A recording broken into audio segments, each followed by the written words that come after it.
No, doctor. No, why, Osman? Why? They are nice. Yes, they are nice, but we have lots of term papers, doctor. Lots of things, lots and lots of things. I know, I know. Yeah, I understand. But really, this, when you are tired, read them, you'll relax. When you are really tired, read these stories and you will refresh yourself. I promise you. They are really nice. Anyway, today maybe I will. Sarah said, not really. Come on, Sarah. Come on, Sarah. Why? Huh? Yeah, anyway, no problem. Anyway, I encourage you to read them because really they are interesting and nice and very natural and very straightforward and so on. Anyway, today I will continue reading those. I will read with you today two more stories and that's it, because I think yeah. Yeah, we don't have time to relax. I believe you. Really, I do. Yeah. Okay. So the idea I want to say here, really, these stories are very symbolical and very natural. And I think as I said, to me, really, they are absolutely romantic. And they are excellent example to represent Native American literature.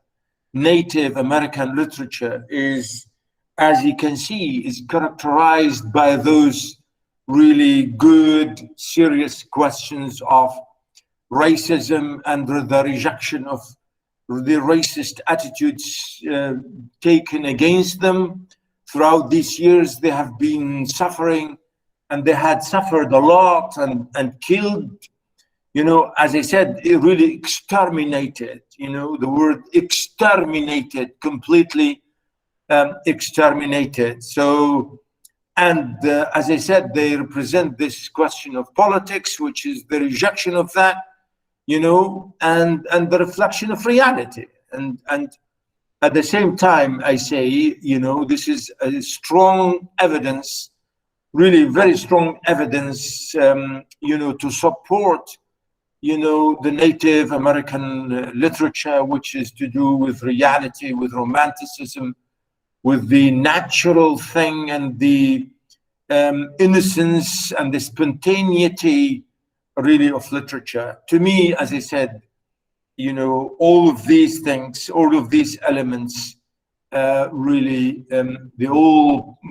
support and boil down to the same conclusion, which is really the absolute positive and nice, example of American literature, which is sadly, to some extent, sadly, many of those texts were not even published, or some of them were rejected.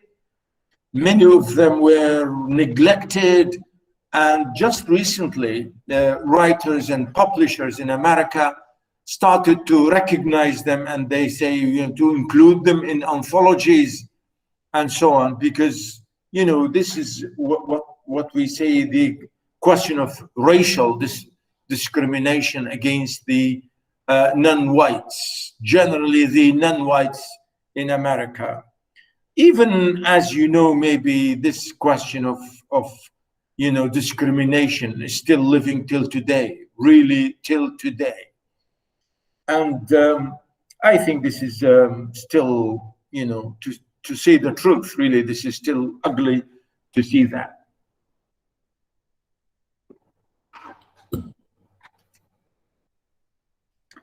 Yeah. So to go back to the stories here, I will read with you the second section of these stories. As I said, last time I gave you the first two, and today I gave you the first two, correct? Because I think I marked them. Otherwise, yeah, I gave you the first two. number 1 and 2. And now I will give you in the second section, which is to do with the, I mean, this one here, really, I like this, the ground squirrel. And here, this one again, the big red apples. This one is close to the next one in the here, which says the school days of an Indian girl. Again here, the land of red apples, the land of red apples. I'll read that because really it's, again, as I say, it's really lovely. There were 8 in our party of bronze children who were going east with the missionaries. Among us were 3 young braves, 2 tall girls, and we 3 little ones, Judwin, Thowin, and I. You know, I like their names really, very amazing, funny names, but you know, they are all, as you know here, Indian names. So notice again, as I said, we are still having the same narrator, who is a young lady, a young girl, who is speaking in her voice and narrating in her own voice, in the same voice, which is a young girl. Here again, she is telling us about her school days. So as you can see here, yeah? Yes? I think your copy is different than us. Oh, how? I sent you this one. No, doctor. Really? This is the only one I have. The It is the same, the Doctor. titles are the same, but there are some difference between. Maybe Yes, Have I you? agree. But sorry? It is For the same copy I example, have. the big. The Yeah, title please. is the same, but the context is different from But what I you have this. Okay, let me Yes, see. doctor, the Let me see. titles are the same, but Oh, let me see. Let me see. Just a second. Please, just a second. Let me check, please.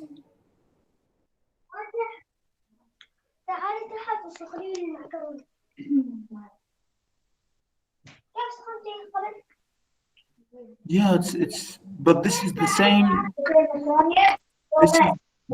This is the same I sent you before.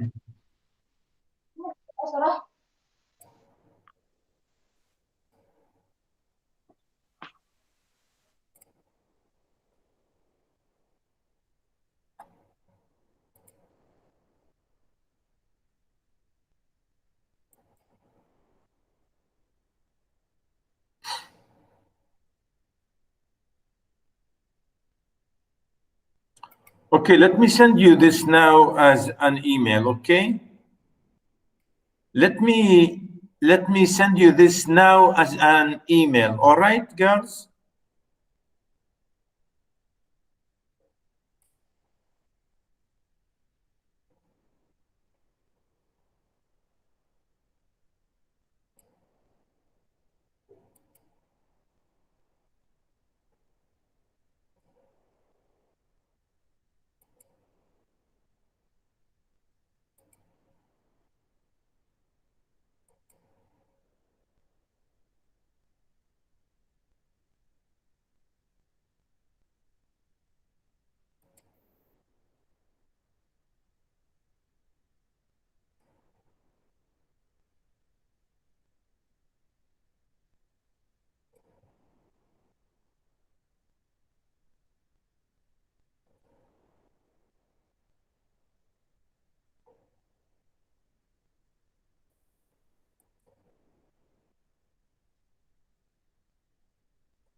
Okay, girls, can you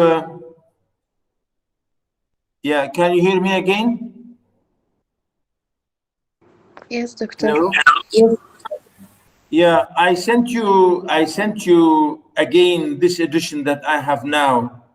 Okay, please check it in your emails. I've just sent it to you. But it's really amazing because this is the only version that I have. This is the only version that I have. But maybe because I'm highlighting it with you now, maybe are you looking at the highlighting? Because maybe the ones that you have was not highlighted as I'm doing it at the moment. Could be, I don't know.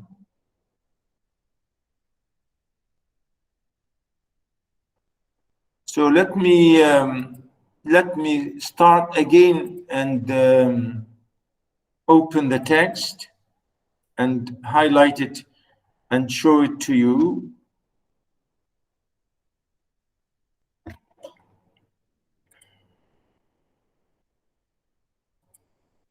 Probably you were looking at the highlighting, but I have done this highlighting now with you when I was reading. Maybe that's why your editions has no highlighting, because originally maybe in the first edition that, or the first version that I sent you, with no highlighting. Maybe this is the reason, I don't know. But anyway, now you get this again, because yeah. So this story here is quite again interesting here. Notice we had been very impatient to start on our journey to the Red Apple country, which we were told lay a little beyond the great circular horizon of the Western Prairie. You know, again, as I said, this is a reference, still, as I was saying, you know, first person narration by this young lady who could be representative, really strong representative of the writer herself, Simmons, as I say, Bonnin, Gertrude Simmons Bonnin, or Zitkalassan. And I think, you know, all these elements of, as I say, romanticism and the countryside and looking at wilderness and nature. And as I said, this is like this really Wordsworthian kind of thing. Notice here, under a sky of rosy apples, we dreamt of roaming as freely and happily as we had chased the cloud shadows on the Dakota plains. We had anticipated much pleasure from a ride on the Iron Horse, but the throngs of staring, pale faces disturbed and troubled us. Again, you know, she's using the same thing about how the interference, the staring of pale faces, in the way she thinks that these white men look at them, and again, using the word stare. You know, sometimes to look at people, and sometimes looking at people in a funny way, sometimes could be impolite, really. To look and stare at people, of course, it's impolite. So that's why here, again, as I said, she's always picking up the question of, you know, the white man's ugly behavior. On the train, fair women with tottering babies on each arm stopped their haste and scrutinized the children of absent mothers. Again, you know, you can look at the verb she's using again, scrutinize the children of absent mothers, in the word scrutinize. Large men with heavy bundles in their heads halted nearby and riveted their glassy blue eyes upon us. Again, you know, with this description, describing everybody, looking at them, and in a funny way, of course.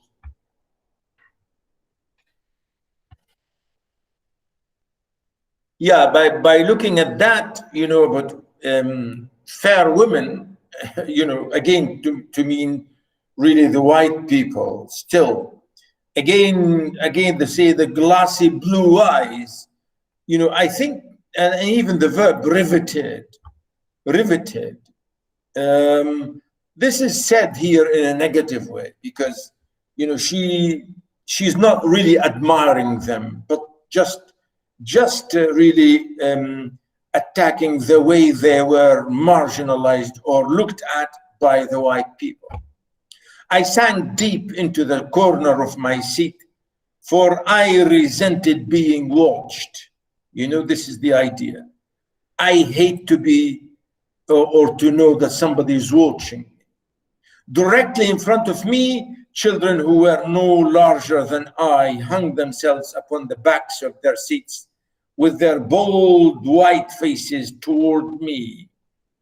Again, the negative thing, this question here, bold and white faces. Now she used the word white faces.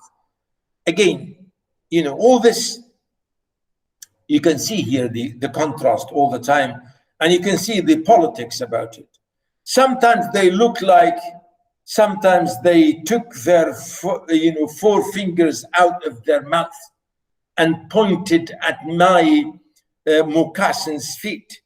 Their mothers, instead of providing such rude curiosity, looked closely at me and attracted their children's further notice to my blanket. This embarrassed me and kept me constantly on the verge of tears. So you see, again, I'm just really, I'm really curious about the politics about all that, the way you feel as being looked at and as being downcast. Somebody is looking down on you. Again, notice I sat perfectly still with my eyes downcast. Yeah, it's a shame, really, it's a shame. Daring only now and then to shoot long glances around me, chancing to turn to the window at my side, I was quite breathless upon seeing one familiar object.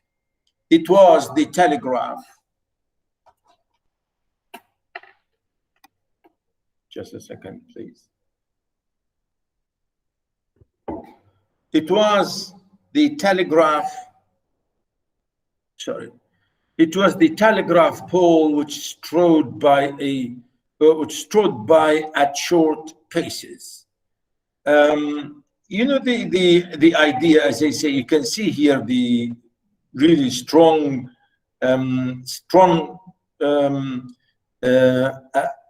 idea about all this. As I'm saying, to do with being looked at, being watched, being uneasy about everything, about what was happening. I was quite breathless upon seeing one familiar object. It was the telegraph pole which strode very near my mother's dwelling along the edge of a road thickly bordered with wild sunflowers. Some poles like these had been planted by white men.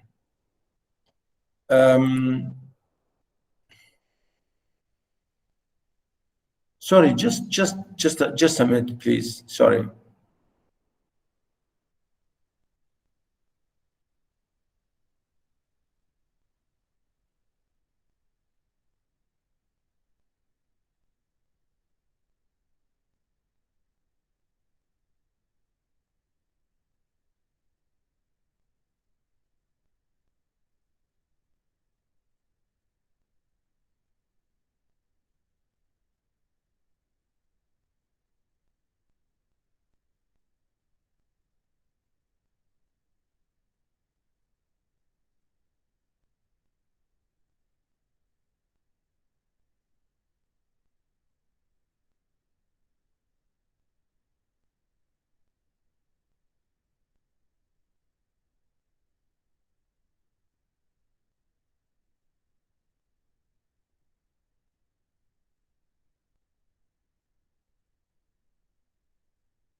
Okay, so let me go back. Yeah. Notice again here what she said. Very near my mother's dwelling, along the edge of a road thickly bordered with wild sunflowers, some poles like these had been planted by white men. Often I had stopped on my way down the road to hold my ear against the pole, and hearing its slow moaning, I used to wonder what the pale face had done to hurt it. Now I sat watching for each pole that glided by to be the last one. You know, the reference, as I said, really, the whole thing is always the reference to the contrast to what these, if you like, white Americans, to what they have done really to them and to their land, to their nature, to their life in general.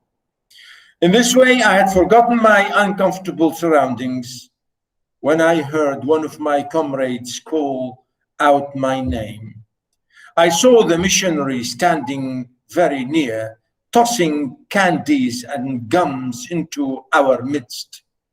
This amused us all, and we tried to see who could catch the most of the sweetmeats. Though we rode several days inside of the Iron Horse, I don't recall a single thing about our luncheons. It was night when we reached the school grounds. The lights from the windows of the large buildings fell upon some of the icicled trees that stood beneath them. We were led toward an open door where the brightness of the light within flooded out over the heads of the excited pale faces who looked our way. My body trembled more from fear than from the snow I trod upon. Again, I like, again, the way she is reflecting, again, the pale faces, the white, the first image, the first idea about the impression of the school, going to the school and so on. Really, it's an amazing thing. And, remember the story about red apples, Entering the house, I stood close against the wall. The strong glaring light in the large whitewashed room dazzled my eyes. The noisy hurrying of hard shoes upon a bare wooden floor increased the whirring of my ears in so many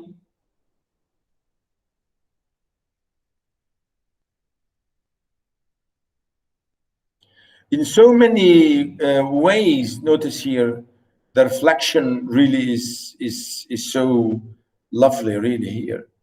The noisy hurrying of hard shoes upon bare wooden floor increased the whirring of my ears. My own safety seemed to be in keeping next to the wall. You can see really the real feeling. Again, remember, I think this is very natural reflection because, children normally, when they are sent to schools, most of the time, really, they would be sort of, maybe because of the first experience, maybe terrified about the experience and maybe strongly confused about things. As I was wondering in which direction to escape from all this confusion, two warm hands grasped me firmly. And in the same moment, I was tossed high in midair. A rosy-cheeked, pale-faced woman caught me in her arms. Again, really, you wonder here, do you think this is, said in positive or negative? You really start to wonder about that, about what she thinks here, whether it was negative or really is amazing here.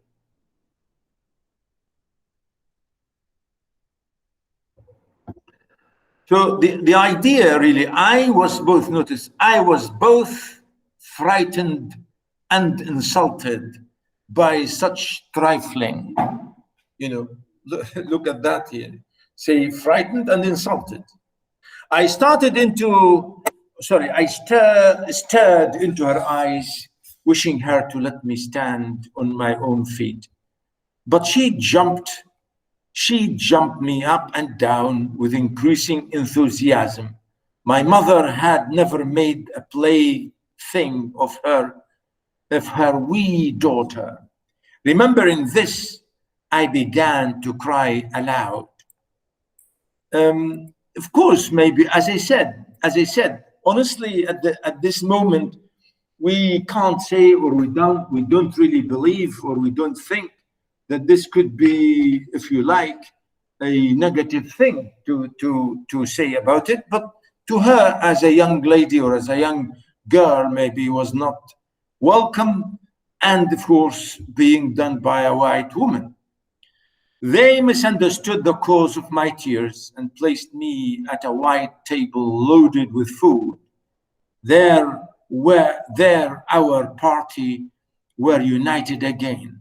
As I did not hush my crying, one of the older ones whispered to me, "Wait until you are alone in the night." The idea, again, remember, this is to some extent, some people may think of this as could be autobiographical, could be realistic in many ways. It was very little I could swallow besides my sobs that evening. "Oh, I want my mother and my mother Dawi. I want to go to my aunt," I pleaded. But the ears of the pale faces could not hear me.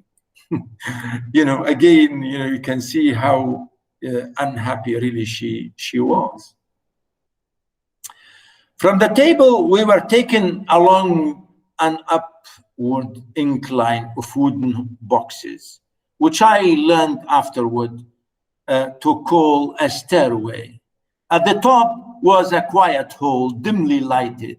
Many narrow beds were in one straight lie down the entire length of the wall.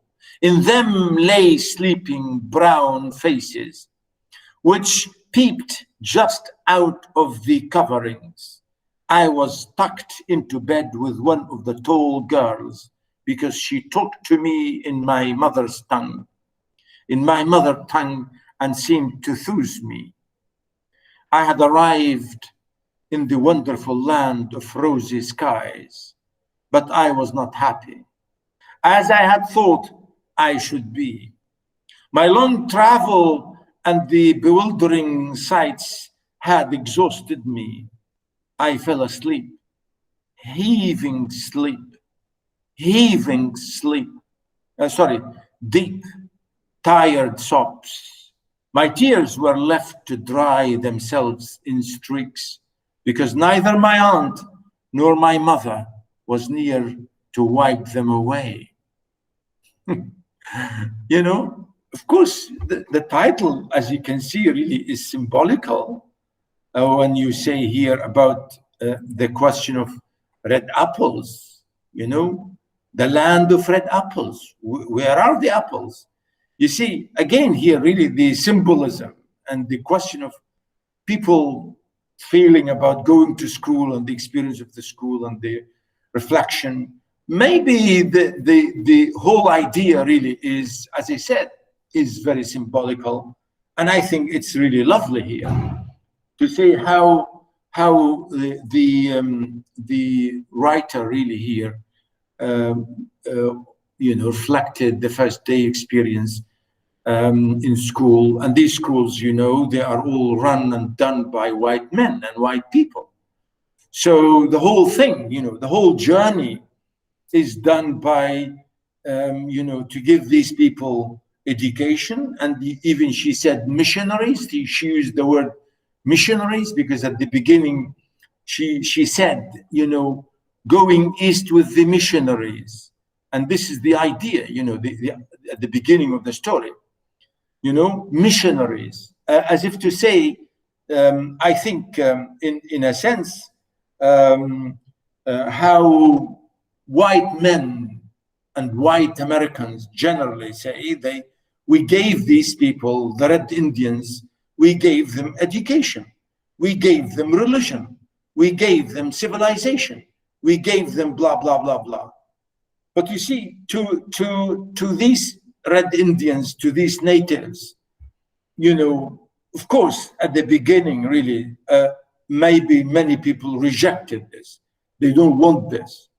But of course, at the end of the day, really, this is normal, and I think this is natural, and I think this is acceptable, I think. But we should read the story here from a child's point of view, a child's perspective, always looking at things in her own childish way, romantic way, you know, mother-son or mother-daughter or child-daughter or child-mother relationship. The way she looks at all this in a really nice way and effective way and, you know, symbolical way. But the idea, again, as you can see here, notice the simplicity, the spontaneity, the really naivety, and really the maybe as would say, you know, the romanticism. I would look at this really in a whole way, in a romantic way. She said, yeah, well, maybe we spend sometimes, but this is it. In the next story, she goes on with the same thing. And as you can see, the next story, I'll read that, and that's it from this section. The cutting of my long hair. The first day in the land of apples was a bitter cold one.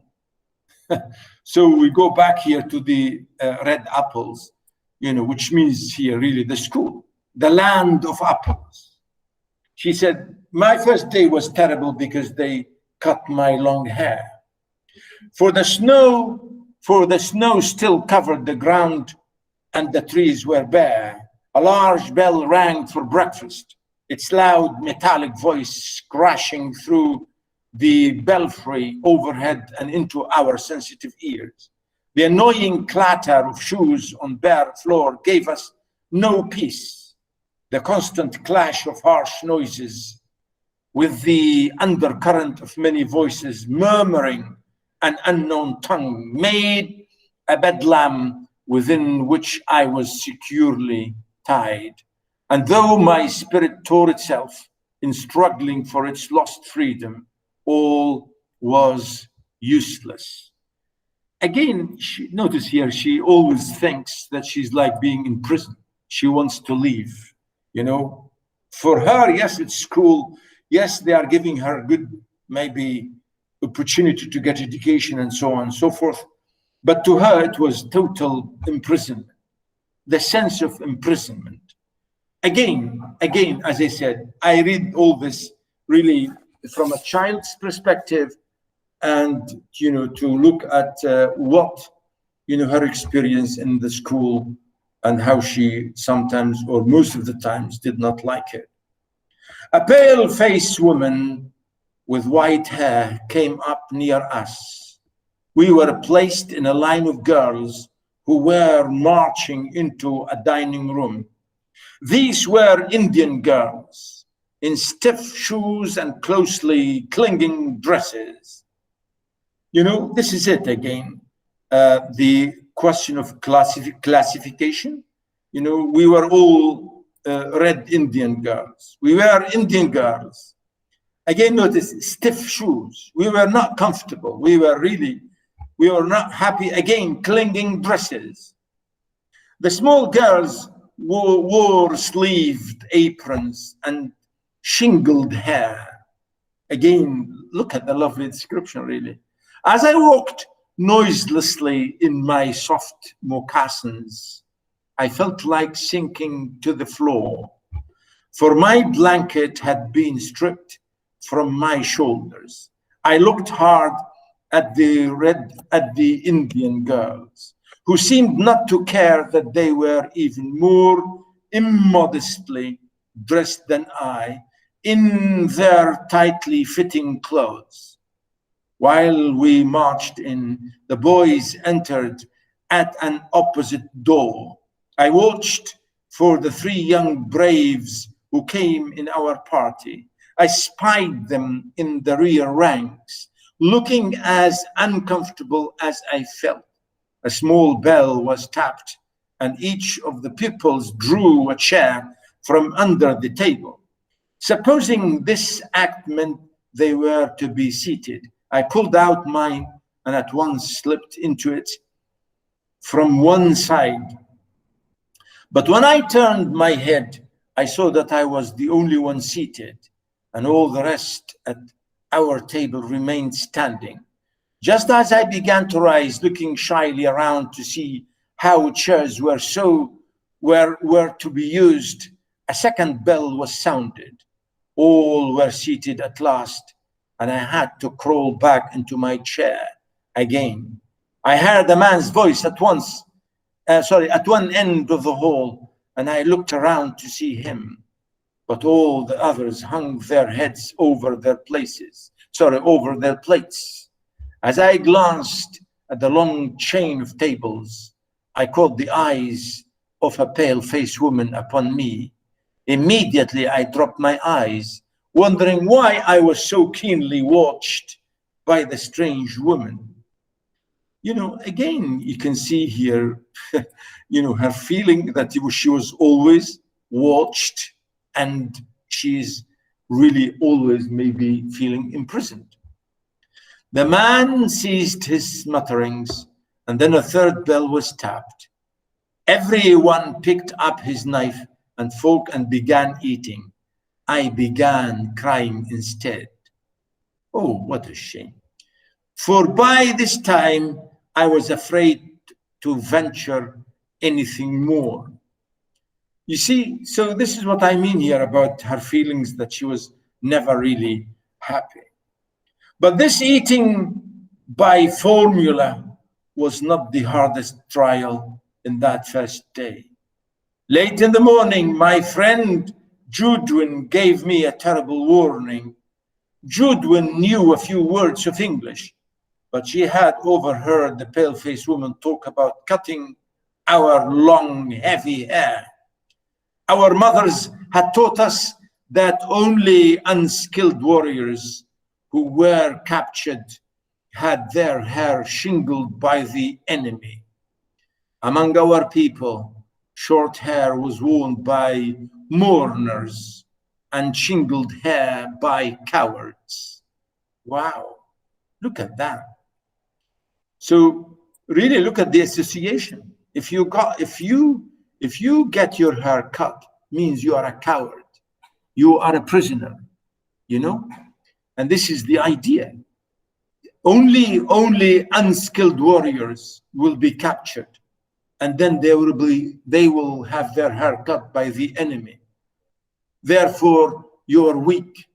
And here, really, what she means here, she said, I don't want anybody to touch my hair. Again, the idea, she said, even the sign of short hair means you are coward. Well, this is really funny, isn't it? I don't know about my short hair myself, which is really crazy here to say about that. But anyway, we discussed our fate some moments, and when Gertrude said, we have to submit because they are strong. We have to submit because we are weak and because they are strong. No, I will not submit.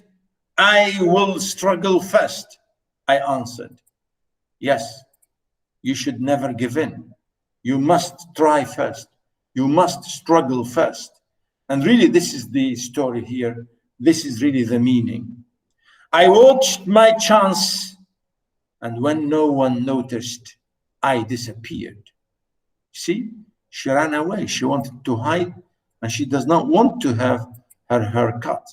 I crept up the stairs as quickly as I could in my squeaking shoes. My moccasins had been exchanged for shoes. Along the hall I passed without knowing whither I was going. Turning aside to an open door, I found a large room with 3 white beds in it. The windows were covered with dark green curtains, which made the room very dim. Thankful that no one was there, I directed my steps toward the corner farthest from the door. On my hands and knees, I crawled under the bed and cuddled myself in the dark corner. You see, notice really the lovely, as I said, really the sad, melancholic, amazing, lovely autobiographical story here. From my hiding place, I peered out, shuddering with fear whenever I heard footsteps nearby. Though the whole loud voices were calling my name, and I knew that even Gertrude was searching for me, I did not open my mouth to answer. Then the steps were quickened and the voices became excited. The sounds came nearer and nearer. Women and girls entered the room. I held my breath and watched them open closet doors and peep behind large trunks. Someone threw up the curtains, and the room was filled with sudden light. What caused them to stood and look under the bed, I do not know. I remember being dragged out, though I resisted by kicking and scratching wildly. In spite of myself, I was carried downstairs and tied fast in a chair. Wow. I cried aloud, shaking my head all the while until I felt the cold blades of the scissors against my neck and heard them gnaw off one of my thick braids. Look at the verb here, gnaw. You know, gnaw. Really, it's terrible. Like eating my hair. Gnaw off one of my thick braids. Then I lost my spirit. Since the day I was taken from my mother, I had suffered extreme indignities. Wow. Yeah. I think this is amazing to say. Indignities. People had stared at me. I had been tossed about in the air like a wooden puppet. And now my long hair was shingled like a coward's. In my anguish, I moaned for my mother, but no one came to comfort me. Not a soul reasoned quietly with me as my own mother used to do. For now, I was only one of many little animals driven by a herder. Yeah, and that's it. What do you think?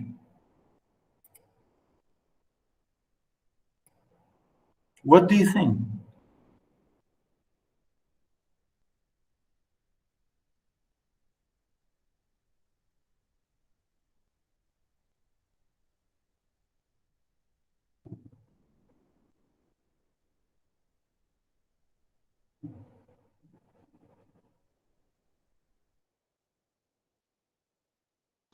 Doctor, this Yeah, it express or she expresses her struggles with yeah.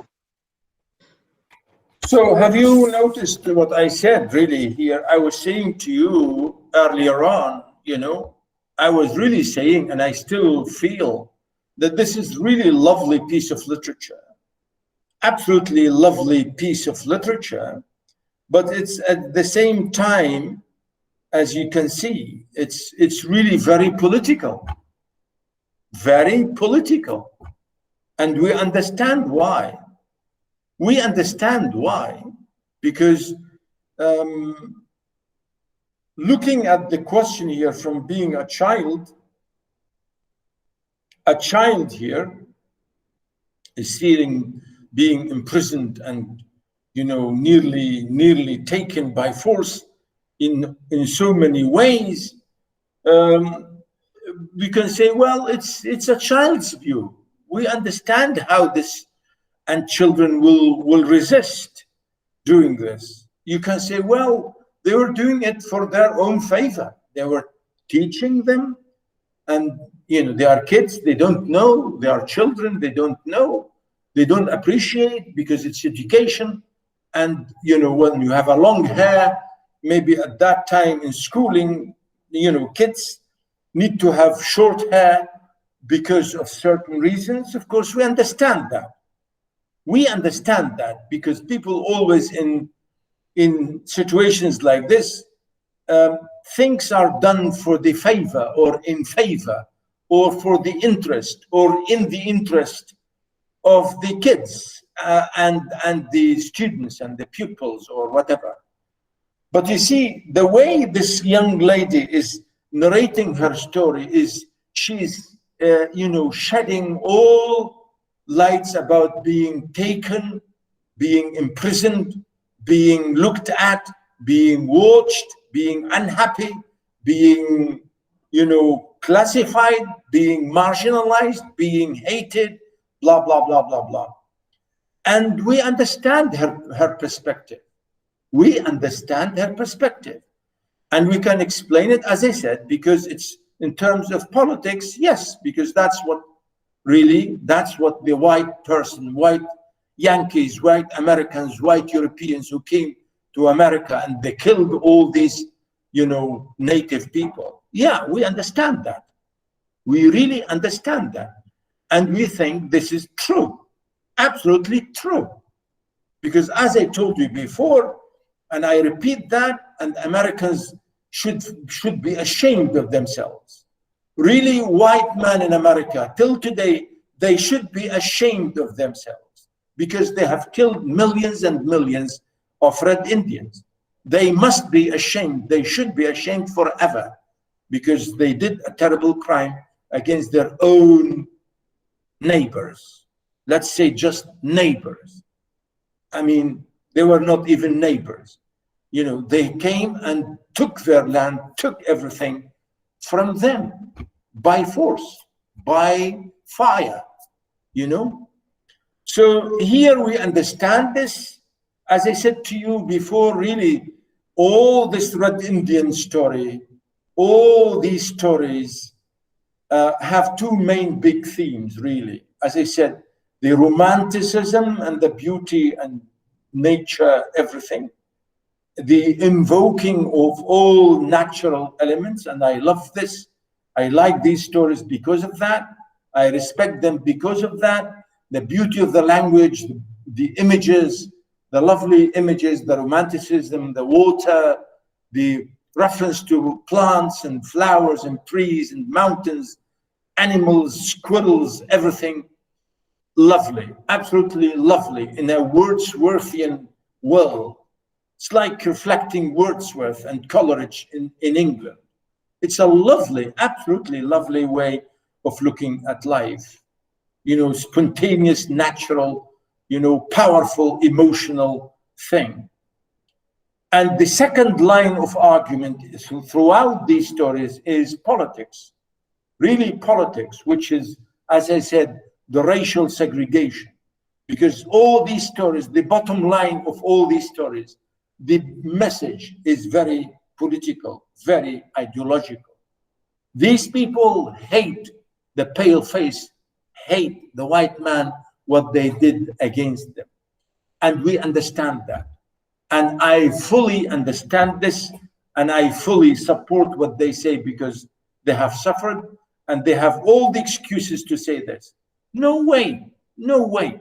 They have all the excuses to say whatever they have said about their own miseries.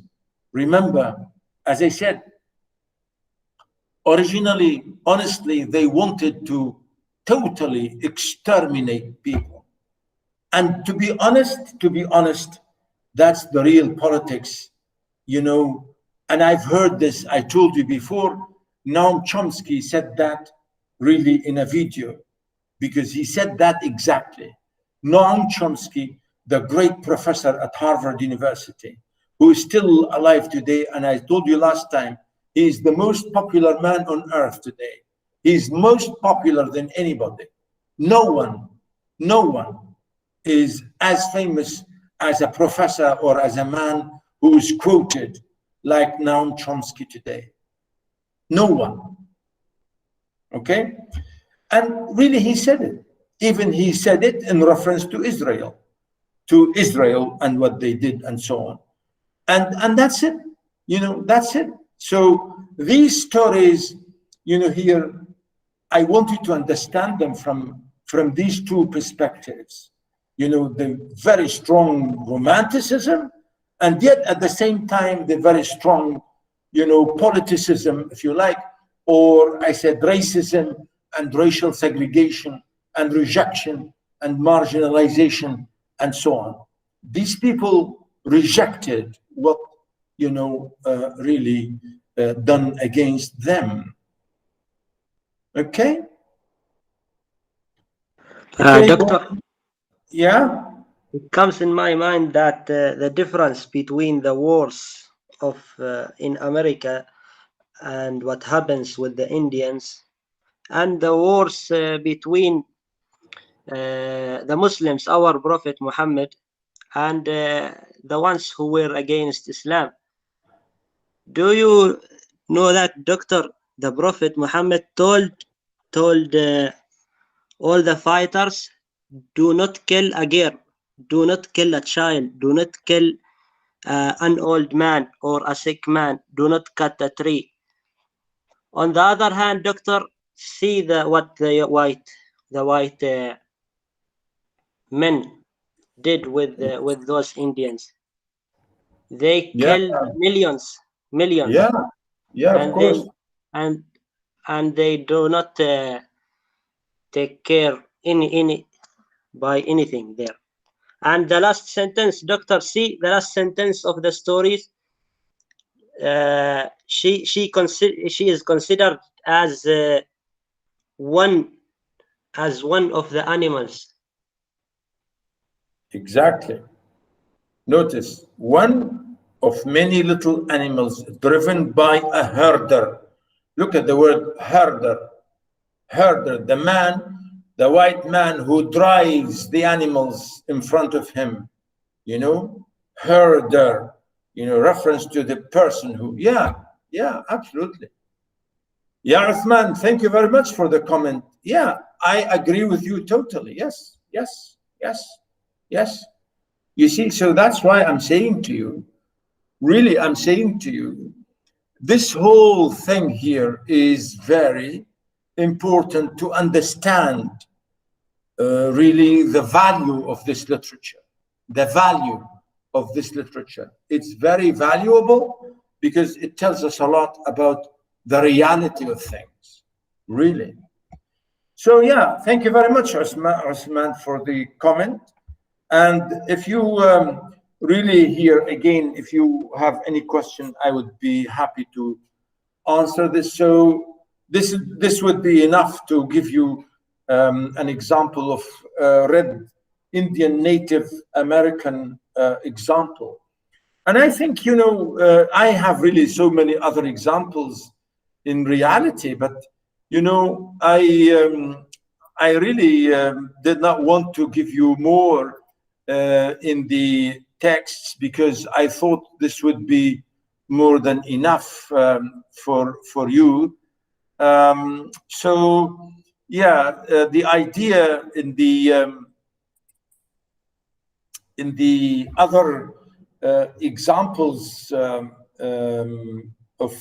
I don't know. I mean, I gave this to my students in the American Survey 1, I gave them, you know, I don't know. Have you? Let me show you this. Actually, it's a very lovely. It's a very really lovely poem. Let me show you that. I don't know if you. I don't know. Let me show you this, boys and girls. Have you seen this? Let me share this with you. Anybody was with me in survey 1? Girls? Boys? Anyone was with me last time? Yes, I was, Doctor. Who are you? Sarah, I was. Oh, Sarah, yeah. Do you remember, Sarah, I gave you this last time about American Indian literature, about Crazy Horse? Yes, I remember. Yes. Yeah?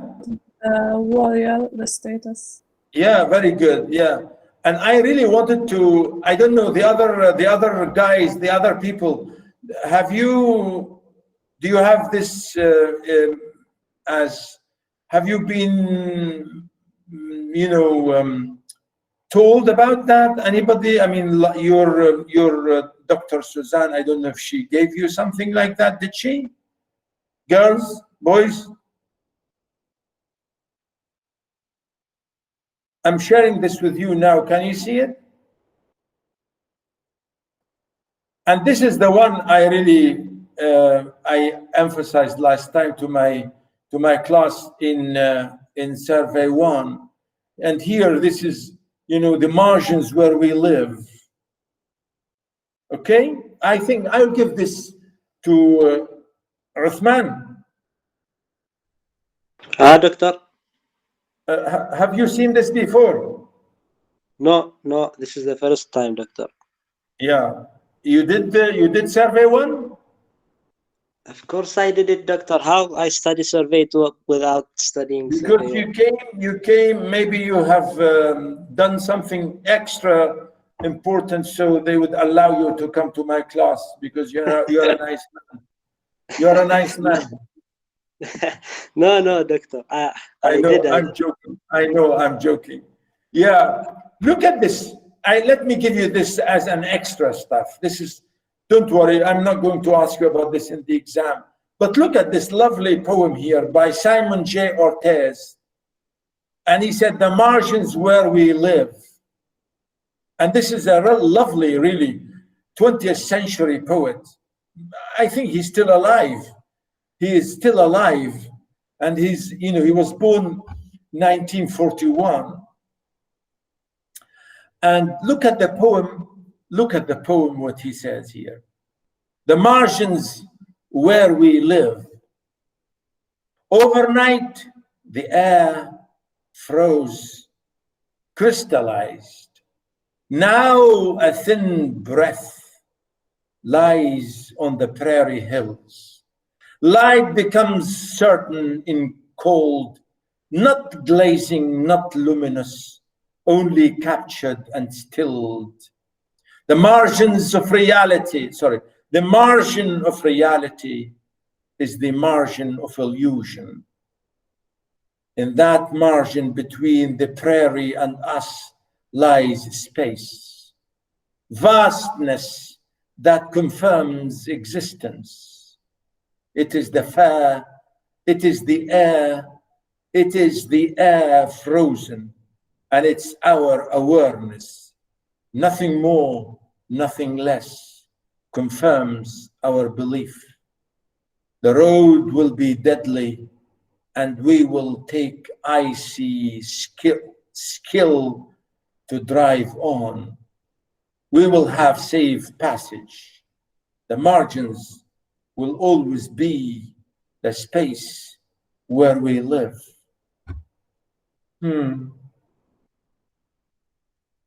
Yeah. What do you think, Uthman? He's saying here, we always live on the margins. We natives, we are always marginalized. Notice here I say Simon J. Ortiz is a Native American writer of the Acomo Pueblo tribe and one of the key figures in the second wave of what has been called the Native American Renaissance. He is now one of the most respected and widely read Native American poets. The poem below is a representative of what all Native American literature is about. You see, really, this is my sentence here, is absolutely key sentence. Yeah, all Native American literature means the way they are marginalized, the margins where we live. Yeah, they are always put on the margin.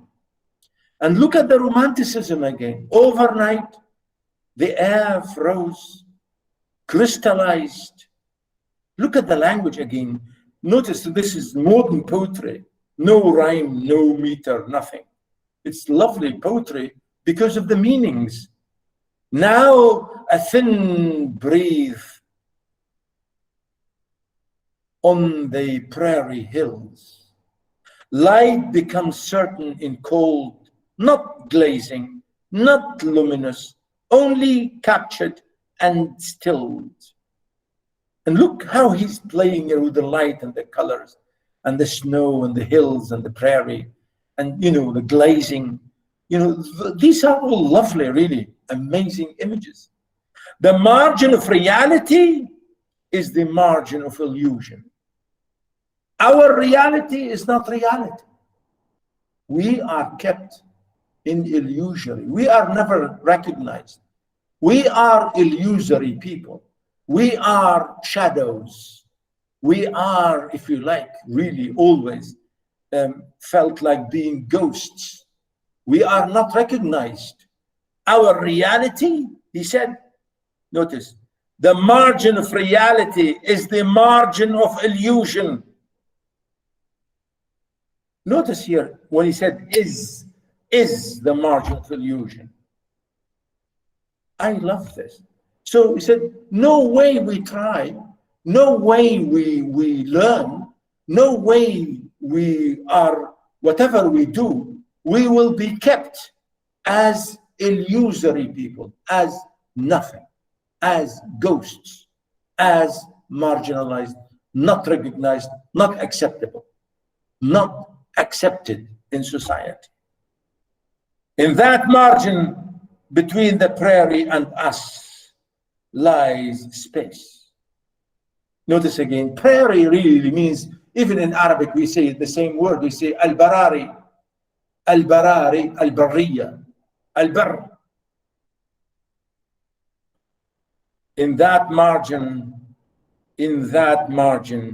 between the prairie and us lies space, vast space that confirms existence. This space only confirms our existence. This is the only evidence that we exist. We exist in this vast emptiness. Really, he said, you know, when he said space, a huge amount, you know, massive space. It is the air frozen, and it is our awareness. We live in this place terribly, terribly marginalized, and we are kept in an amazing, terrible way. Frozen, not looked after, not cared for, not given our rights. They took our pastures, they took our animals, they took everything. This space, he said, confirms that we live, we exist. Our awareness, nothing more, nothing less, confirms our belief. The road will be deadly, and will still take icy skills to drive on. We exist in this way, but it's not easy for us to live like this. We live in a horrible condition. We need a lot of things to care about and to really be skillful enough to live in this place. And that's what he said, icy skill to drive on. we will have safe passage. Notice here the happy and the hopeful note.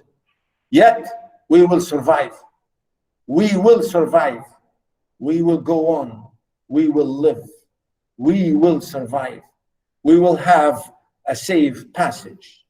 The margins will always be the space where we live. You see?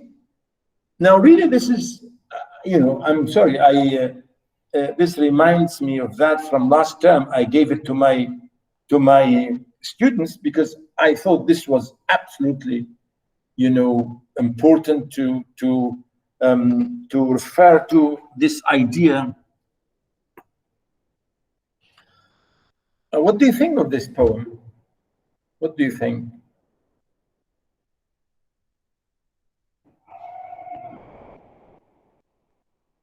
Yeah? Girls, boys?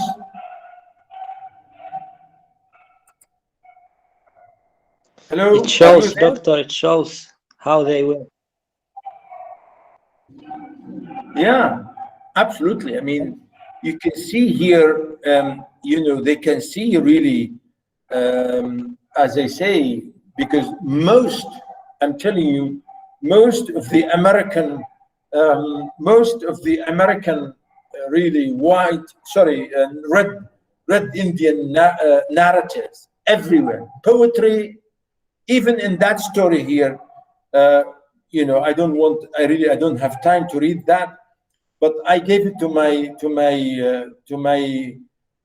boys and girls in survey 1, because another poem which is exactly like that, about the title called "The Crazy Horse." It's really a lovely example. Really, that's it for today, boys and girls. I think next time I will move on to more examples of poetry, to